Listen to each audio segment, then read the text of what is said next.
Welcome to Reducing Risk, a series of podcasts from Medical Protection created specifically for clinicians in Aotearoa, New Zealand. Reducing Risk looks at key medical legal issues in our jurisdiction and provides helpful advice and guidance on how to manage those risks. Today we're bringing you a podcast in our Wellbeing series where we're going to discuss professional supervision and common types of issues that are raised in that forum. My name's Dr. Lucy Gibbard, and I'm here with my colleague today, Dr. Sam King. Hi, Sam. Hi, Lucy. And we're both medical legal advisors with the Medical Protection Society. And today we're very lucky to have as our guest Dr. Bronwyn Campbell. Hi, Bronwyn. Hi, Lucy. Who has a varied medical career. So Bronwyn's been a GP since 1992 and used to be the lead medical educator in the Waikato for the Royal College of GPs for 9 years. She's undertaken a diploma in mind-body medicine, which has helped her understand the impact of life experience on people's health. She became interested in the well-being of doctors after she herself experienced an episode of burnout while working in an isolated rural practice in her 30s. And so she completed postgraduate papers on professional supervision in 2019 and currently offers a professional supervision service for clinicians, working both in primary and secondary care. So that's you, Bronwyn. Hello, and thanks for joining us. Thanks, Lucy. So today we're going to talk a bit about professional supervision and look at how it could potentially help to make our practice safer, both for ourselves and for our patients. So let's start with what professional supervision is and maybe how it's different from counselling as well. So what's professional supervision? So in my way of thinking, professional supervision is a space to talk about the challenges of your work. So it's very focused on work. And this type of supervision has been a requirement for psychologists, counsellors and social workers for many years. But this type of professional maintenance has been relatively rare for doctors, even though we have many of the same pressures and hazards. I guess the difference between professional supervision and counselling is that counselling will often be focused on personal issues rather than work issues. But there is obviously, when things are going badly at work, that can have impact on your social and family life. That's really interesting. I've heard about supervision, but I would have to say that I've never thought about getting supervision. And I don't actually know of any of my colleagues who have either, but it sounds like it's a really good tool to have because you think about the complexity and the challenges of clinical medicine. And sometimes you do just need to offload. Sometimes you just need to have a sounding board, don't you? And, if your spouse isn't clinical, medical, sometimes they get a little bit sick of hearing about our woes. I don't know, have you had supervision, Lucy? No, but our practice put in place a process to help fund supervision. But I think often when when we most need it is when we're feeling completely overloaded. And I think one of the problems is that idea of now I have to make time for another appointment and another thing, and it all just gets into the too hard basket because you're not prioritising yourself. You're prioritising all these things that you've got to do in your workplace. And so, I'm interested to see about, why it should be something we should be prioritising, and actually that yes, you've got to organise it, and yes, you've got to turn up for it, but the value that brings actually might make everything else better. So I think it's a really important thing to talk about.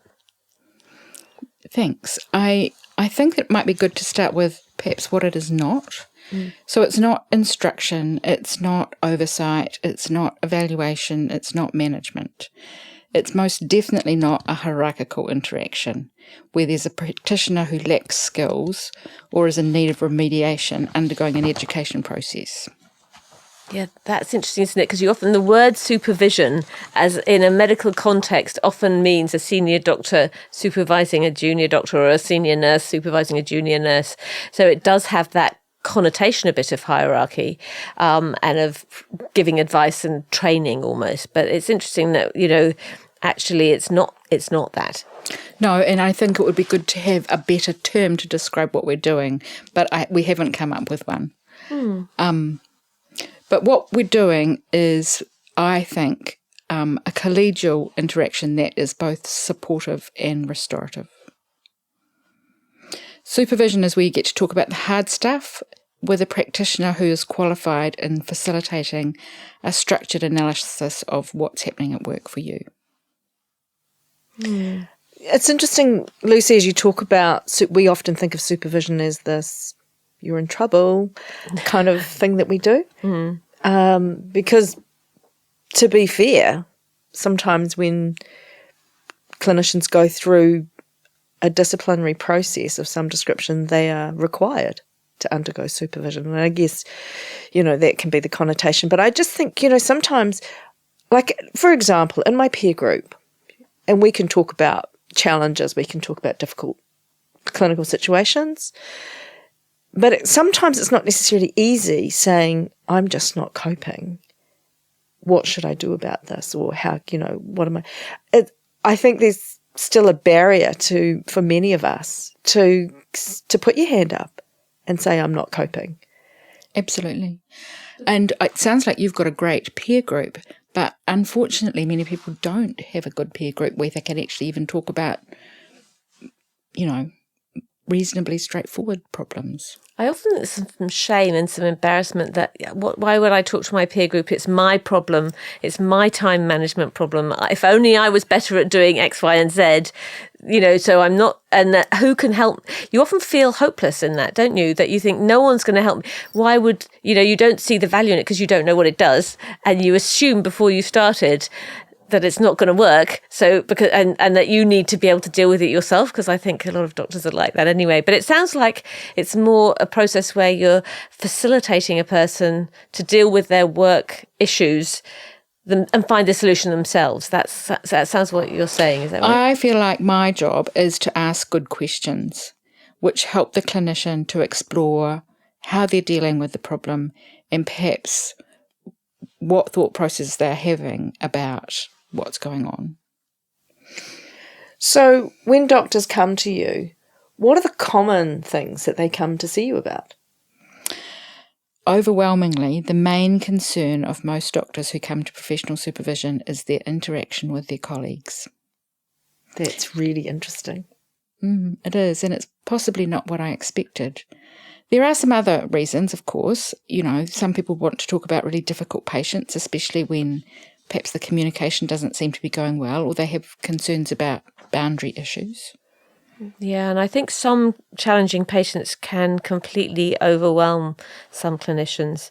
And often it's not actually the clinical challenge, it's actually maybe the patient's communication style or their personality or their relatives or all sorts of other external factors rather than the actual medical management. And I think doctors often feel stumped as to how to approach them, and it's good to hear that maybe in that situation professional supervision can be of help. With many things, the process of describing a situation to someone who's completely outside of it enables some clarity or perhaps a different perspective. I'm thinking about somebody that I've seen quite regularly for a long time, and I did feel after, 3 or 4 sessions that I perhaps wasn't being particularly helpful. She was doing a lot of talking, but I didn't feel like I was contributing a lot. So we talked about whether she was finding this useful. And her response was, what you're not seeing is that the things we talk about, I stop ruminating about. It's interesting. I was talking to a member yesterday who was struggling with a patient. And often if we don't deal with those, it can actually spill into all the rest of our one patient, I have not this one yesterday, but I have had doctors who tell me, if you tell me I've got to continue to see this patient, I'm going to give up medicine. The impact on everything has been so huge for them. And you kind of think, gosh, if only we could have actually got to this problem before it got to that. Absolutely. And given that person some tools maybe for how to cope and what they could do. I think options there might be. Yeah, sometimes I think because we are clinicians, we try to remain professional. We feel like we should be able to handle all of these different personality types, and that it shouldn't deter us in any way. And so we do allow things to build up, and somehow we feel like it's us that's wrong, when actually often it is the patient's issue or the other person's issue. It's not necessarily our issue. And I don't know if it's worse in primary care, but I speak to primary care because I am a GP, that I think GPs are trained to do what their patients want in many ways because they come in and we want to help them. And we have all these different patients that we know for a very long period of time. And so when a patient comes in and they're completely that kind of person that we struggle to get on with, I think it's very confronting. Absolutely. Yes. And I think if supervision, if professional supervision can be a way of looking at how we deal with them, because I think we can't change that patient. We can't change that patient. So it is that thing about reflecting on how am I reacting to that patient, what is it about that patient that is making me react that way, and what can I change? What have I got control over here? And I have had discussions with doctors about what options they might have for dealing with a patient who is really problematic. And, we've spent a session going through what the options might be and come up with something that, perhaps neither of us would have come up by ourselves. So your background is primary care. Do you have secondary care doctors come to you? I do. Not a huge number, but there are a few SMOs from a variety of specialties. I guess that I've had more from palliative care than anywhere else, which is understandable, but there are, perhaps one or two representatives from a few other specialties. I think there's something so good to be able to talk to someone and you can go, oh, yes, I know what you're talking about. There's that instant recognition and understanding. So I don't have to over-explain myself or, I'm talking, but you think that, or I think you think I'm nutty, I'm sure it's very reassuring to be able to speak to a colleague. I have had people come to me after they've had several sessions of EAP with a counsellor or psychologist, and they've said it's such a relief to talk to somebody who knows what the system is like, because I've spent so many hours trying to describe what this culture is like. Yeah, I think peer-to-peer support is so important, isn't it? And it's that background understanding of the situations that it doesn't need to be explained. Yeah. And I guess that's what we do at MPS. We speak to our colleagues and they don't have to tell us because we're like, I know what you mean. Yeah. Yes. Some people come to supervision when there's been a complaint. So that might be a time when many of us would need extra support. Absolutely. We talk to members all the time, obviously, who've had a complaint. And even for relatively minor complaints, it's just so stressful for the person who receives it. I've been on the receiving end of a number of complaints. Thankfully, there's only been one that I consider to be very serious. The others have been just something silly I've said when I shouldn't have or something like that. But even those ones, I'll ruminate for days. I will not sleep. I will tell myself, I beat myself. All of those things are hard to deal with. So to be able to have somebody to talk to and unpack that with would be so helpful. But also somebody independent, because I think otherwise the tendency is to talk to our friends or our partners, or if they're clinical, and obviously it's all anonymized, but actually those people have a different role in our life, and they often have other things. They'll often be trying to give us advice, and they'll often be worried about us, and they've got a whole pile of other things. So actually having someone who's trained in actually facilitating finding a solution, who understands, is it's because I think on the phone when we're talking to people, we often say, have you talked to your colleagues? But actually it would be great to have an option of saying, actually, there's somebody professional to talk to if you wish to. And I think too, what we do not need is sympathy. What we need is someone to empathise with us, but to move us forward in our thinking. And as you say, someone who doesn't know us, is not in our friendship circle, is probably a better place to do that. You were talking, Lucy, about speaking to your partner if they're clinical, or perhaps your colleagues. But some doctors are very isolated at work and don't really have options of people that they can talk about these sorts of issues with. And I think that's particularly true for those of us who are neurodivergent. Yeah, that's interesting. I hadn't really thought about that, but I can absolutely see, and we definitely do get calls from clinicians who are in very isolated situations. I'm also thinking sometimes about international medical graduates who don't have support systems in the country, and they get a complaint and something, and actually they are very isolated. But you're right, the neurodivergent community may have the particular problem with actually getting the help they need in that situation. Sometimes people want to talk about how difficult it is to work in this environment of significant resource constraint. We get calls all the time from clinicians, be it from primary care or secondary care, and the moral injury that is prevalent in our colleagues is, I think, quite high. You know, when you know that you've got patients who are dying, waiting to get their first specialist appointment, or you're an oncologist and people are having to wait too long for their next treatment, it's got to be heartbreaking. And I think that would be of great benefit for them to be able to talk about that, because moral injury is real. Absolutely. And it certainly would lead to burnout if we don't do something about it. Yeah, and I think the MPS, when we get a doctor who rings us about resource constraints and feeling in that situation, we tend to talk to them about, what the medical council statement says. It's all very practical. You should email this person, do this, take those kind of notes, But we're not in a position to be able to necessarily support their emotional and psychological needs. We are, that isn't our area of expertise. No.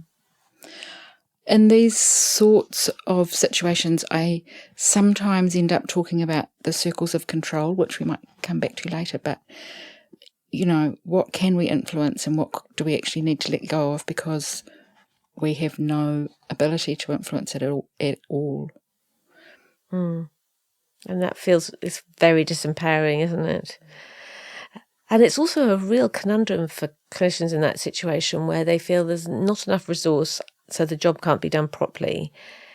I can't bear this, but if I leave, there's even less resource, and so you actually almost feel handcuffed to the situation because your concern for the patients is such that you not coping is another part of the problem. Absolutely. So there are people who talk about whether they can actually stay in their current role or even in medicine. We've certainly had members who have, having gone through a really difficult complaint, would say exactly that to us, that they feel like they need to leave medicine. And I think it's a tragedy, not just for the population, for New Zealand, but for the clinician. It's just an awful way to leave what has probably been a wonderful career. And I think I always try and encourage our members who are in that situation to leave on their own terms. And, once they get through this, they might still decide they want to leave the profession, but not to do it just on the back of something that terrible that's happened, to give it time. And I suppose if they can work through how they're feeling with someone like you, that must make a difference.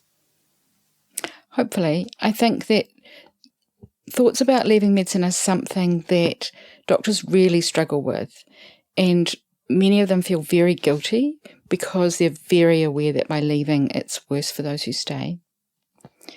There's also another thing that I talk about from time to time, which is the sunken cost fallacy.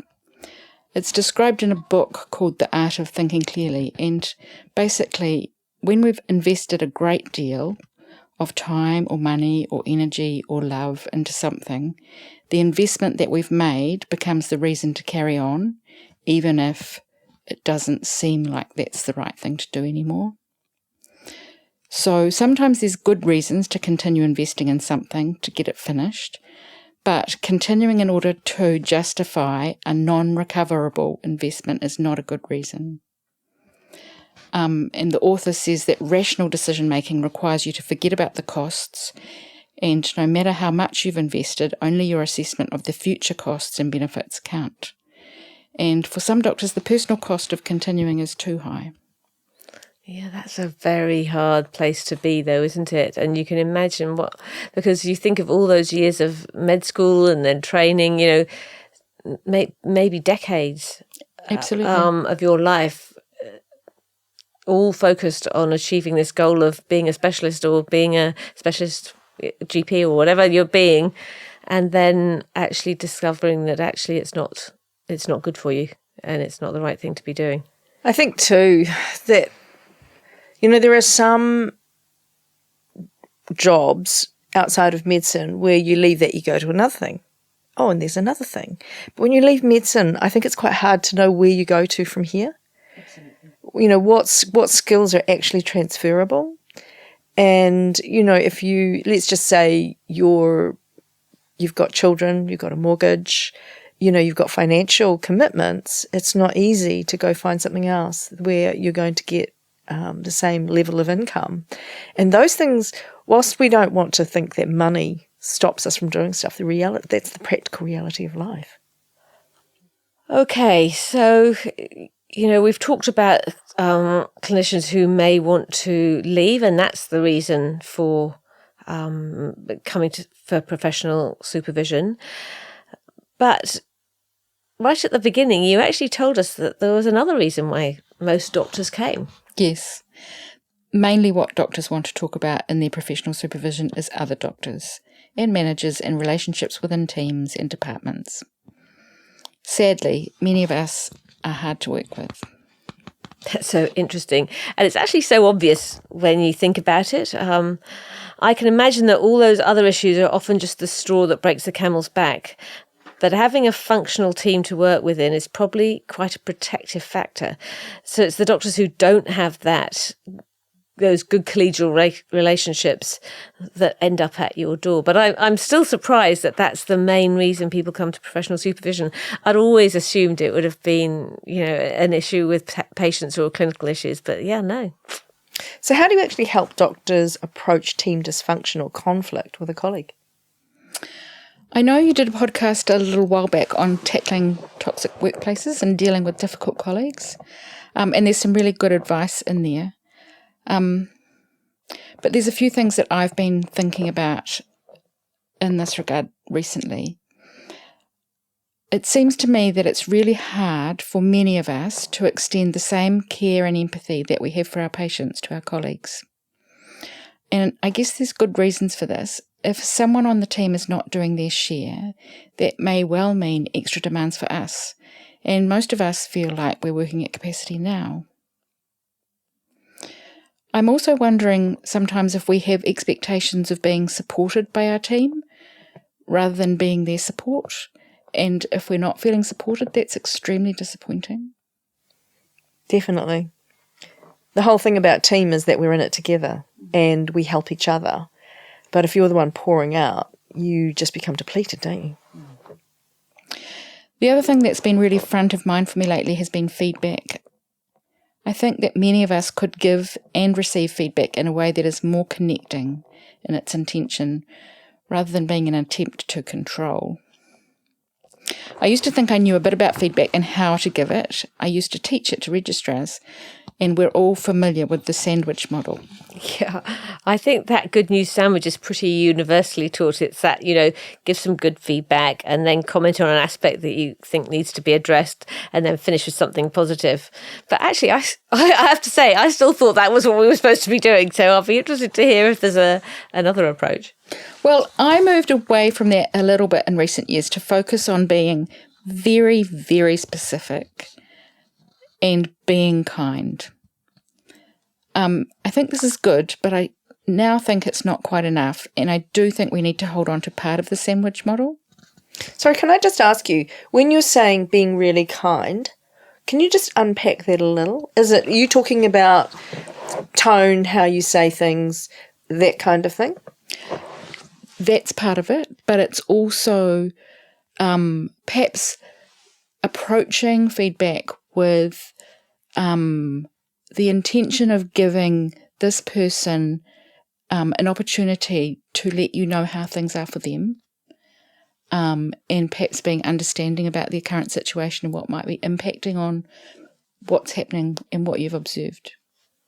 Yeah, because so often we're giving feedback, and it's interesting in our work at MPS how often the word feedback and the word complaint is interchanged, and that how often feedback is perceived by one of the parties as being a complaint, or is used by one of the parties as a way of providing a complaint. So I'm just going to give you some feedback, and actually you're saying, I'm going to tell you something that you're not going to want to hear, rather than actually, like you say, actually saying, this is something that's happened. Tell me about why and what, and that curiosity about it. I've recently read a paper that has helped me to understand why feedback can be so difficult. We don't have good models for communicating feedback in a way that feels safe, kind, and constructive. And also, as doctors, we really like to be right. When you're giving feedback, it's really useful to think about your intention. Why do you want to say this? Is it to control, to help, or just unload your frustration? I suspect often it's a combination of those things. I actually think it's sometimes difficult to be really honest about that, because we do have mixed motives. Yes, we do. Yeah.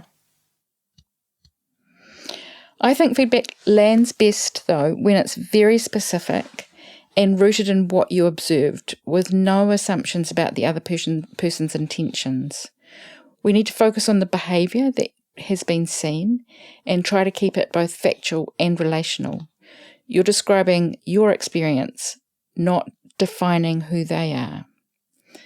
So I noticed, or I felt, statements always work better than you always or you never. It's like you never shut the dishwasher, or you always do it that way. You're always leaving the... Do you think, though, that if someone's giving you feedback and doing it in a very nice way, do you think that often we receive it as them saying, you're terrible, this is what even when somebody is kind or, I wonder that often as doctors we're very sensitive to anything that is critical, because we do like to get it right. Because if we don't get it right enough, people die. That's the issue. So I wonder about how people receive. Do you talk to people you supervise? Do you talk about that sort of thing? Or is it not really that you don't do that in your sessions? Probably not. I think that often people want to talk about feedback that they've already received from somebody else, or perhaps they're struggling with how they give feedback to somebody else. So that might be how we talk about it in supervision. Yeah, that's a good point, and I think it's totally true that we often all take feedback in different ways depending on how we're feeling on the day too, and how robust we're feeling on that day. But equally, I do think you can make a difference to how it's received by how you deliver it. And I think intention, even though you can use the same words, tone and all sorts of other things can make a difference as well. People can tell when your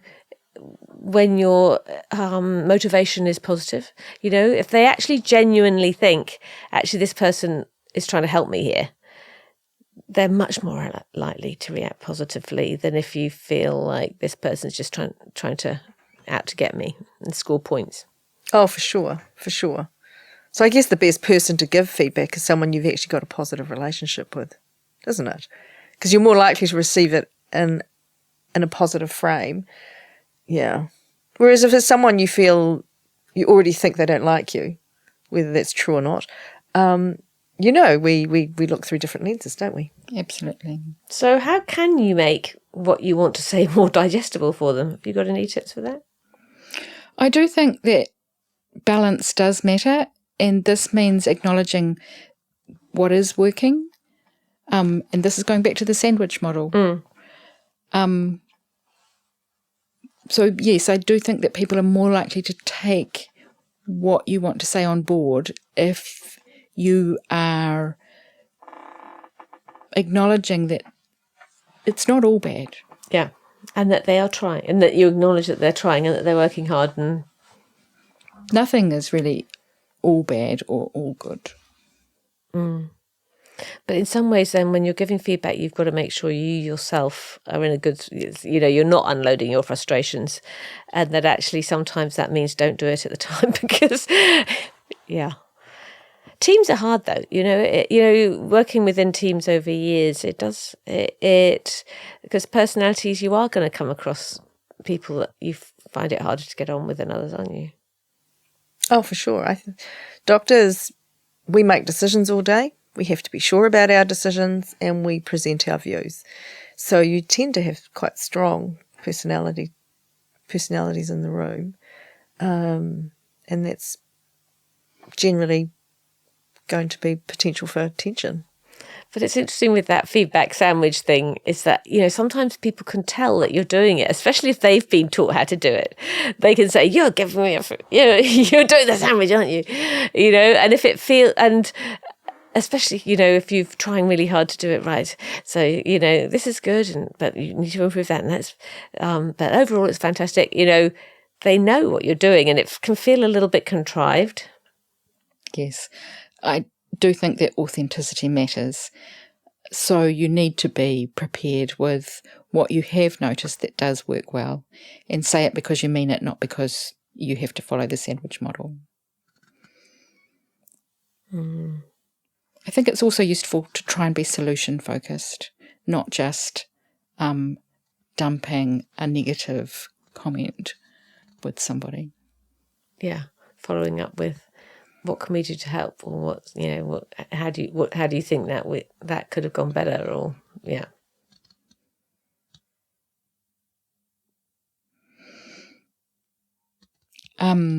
I think, as we said before, it's always good to leave space for a response too, and being curious about what you might not be seeing or what you might not be aware of. It's interesting that you say that. I was talking, one of my friends has become a trained counsellor, and I found that there was a certain group of patients that would wind me up no end. And as soon as someone from that particular group came in, I would immediately feel negative toward them. And I knew it was my issue, it wasn't theirs, it was mine. And I said, I can't work out what's going on. Why do I suddenly get so irritated? And he said to me, oh, he just asks, oh, that's interesting. I wonder why they're like that. Rather than going to, I'm cross, get curious. They say, get curious, not furious. And I thought, what a good idea. Why am I feeling like that? Yeah, why am I feeling that? I wonder why they do things that way, and I wonder why they think that way. Rather than thinking, oh, they think that way. Oh, they always do that. Does it? Yeah. No. I found that really helpful. And I often think if you do it well, those things, if you do the feedback well and give time to listen, actually it improves your relationship with that person if you've done it properly, and actually you learn something about them, and you do have more of an understanding about where they're coming from. And sometimes that's why some, in workplaces, having some informal social interaction makes a big difference, because you start seeing people as people, and the person who's driving you mad at work because they're so slow or whatever it is, actually when you sit down with them at dinner, they're talking about their family or something else, and they're lovely, and you think you see a different whole side of them, and it makes you much more able to deal with the problems, doesn't it? You see them as a whole person. We've talked about giving feedback and kindness and authenticity, which I think is fantastic advice. Receiving feedback can be really hard too. I know that from a personal perspective. I always find it difficult. And, whenever we feel like someone's evaluating us, we tend to feel like we're threatened. We feel threatened, don't we? And you're in that fight or flight mode. And I assume you help people with, I think you did say that people come and talk to you about that. So what can you advise our listeners? There is a particular term for this kind of threat to our nervous system, and Gabor Mate calls it evaluative stress. It's our response to being judged, and it sometimes helps us if we can notice this reaction and be aware of it. We feel it, but sometimes we don't give attention to it. Feedback isn't truth. It's a perspective, it's an opinion. Someone is describing what they've noticed. And again, I think curiosity is really good here. Asking, can you share a specific example? So I have heard of people getting feedback which is in the nature of you always or you never. So specificity again can be helpful.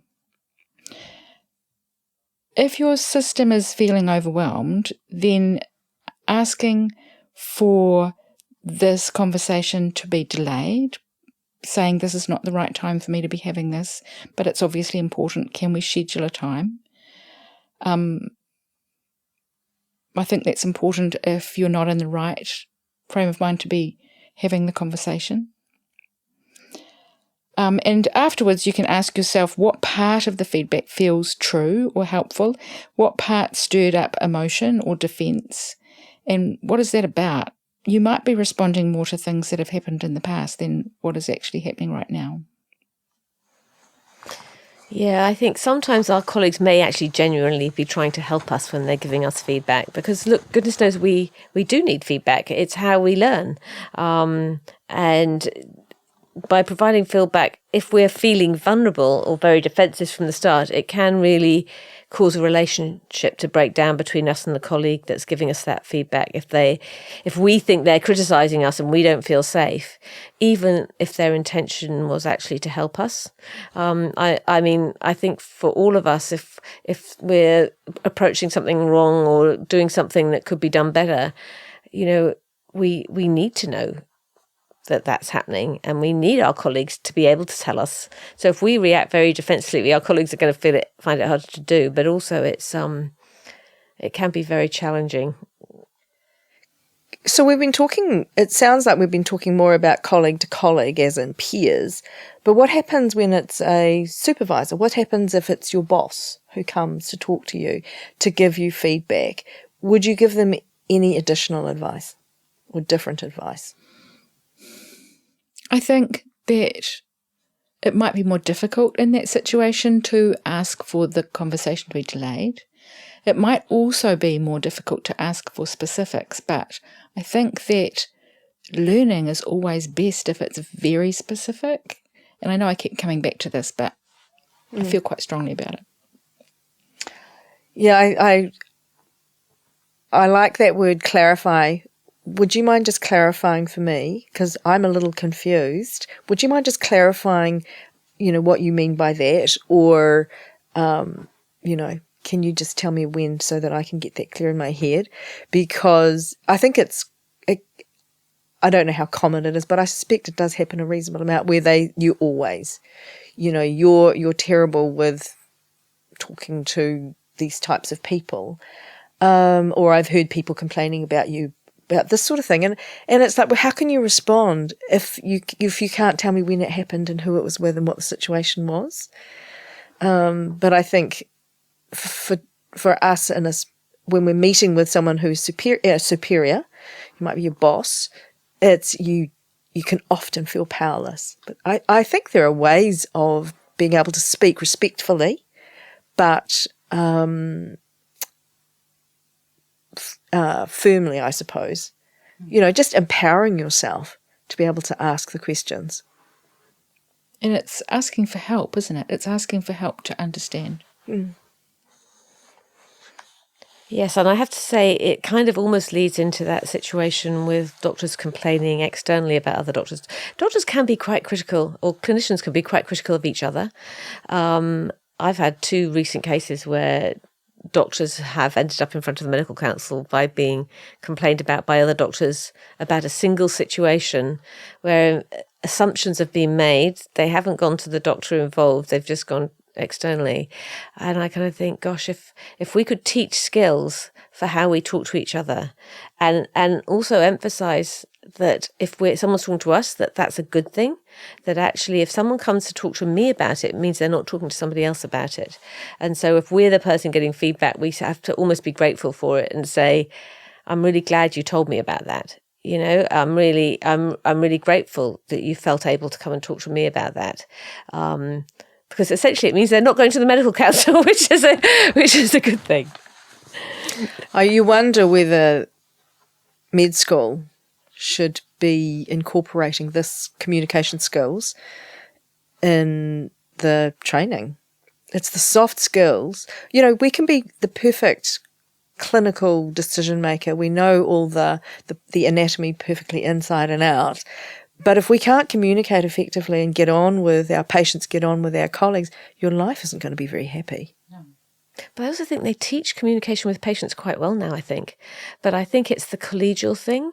And I think you often feel that you're the only person who's having difficulty with colleagues, and you feel quite, there must be something wrong with me. And yet on the phones for MPS, I realise it's just about ubiquitous. You know, it really is. It's normal, but we have to learn and get better about it. But look, I think that's probably all we've got time for today. So thank you, Bronwyn, so much for coming. I think we've got one more time for you coming back next time. But thank you also to Sam, and thank you to our listeners. I hope you've all found this useful.